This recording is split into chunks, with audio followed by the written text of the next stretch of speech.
Guys, my name is Justin. For my second presentation, I chose to do it on how do I learn. Knowing how you learn is a huge help for you and for others.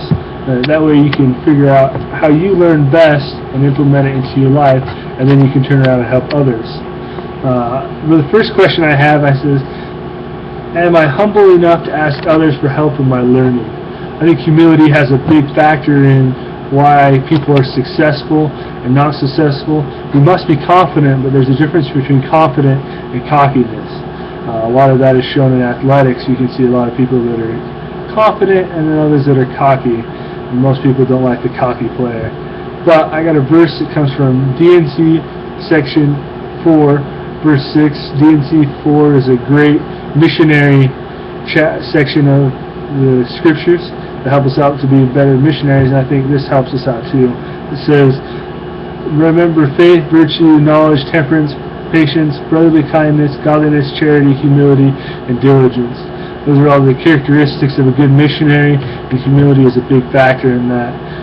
I feel humility, when it comes to the learning process, is key.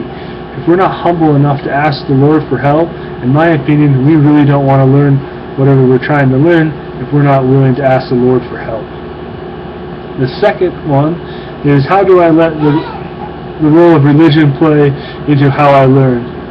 I got a verse that comes from D&C section 4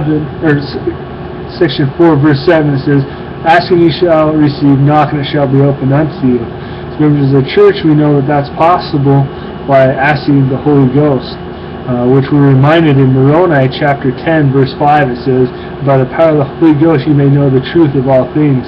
As being members of the church, I feel it gives us a head start over everybody else, because we have the power of the Holy Ghost to be with us if we're worthy. And by having the power of the Holy Ghost to be with us, He can help us to remember things and bring things into our lives, or speak with a still small voice questions and answers to the questions that we have, and questions for others to spark their interest to keep them going. And then lastly it says, how was I raised a factor in my learning ability? If so, did it help me for good or for bad?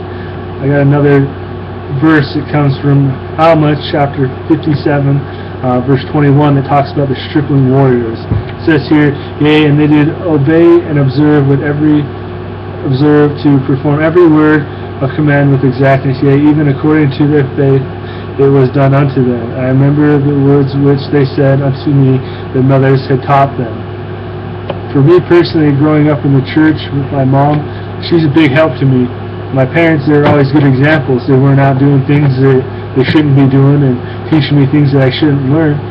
Yeah, were they the best? For me, yeah, they were. But for everybody else, it could be different. But we can't let where we were brought up define who you are. Just because you were brought up in humble, or you were brought up with a silver spoon, doesn't mean that's who you are personally.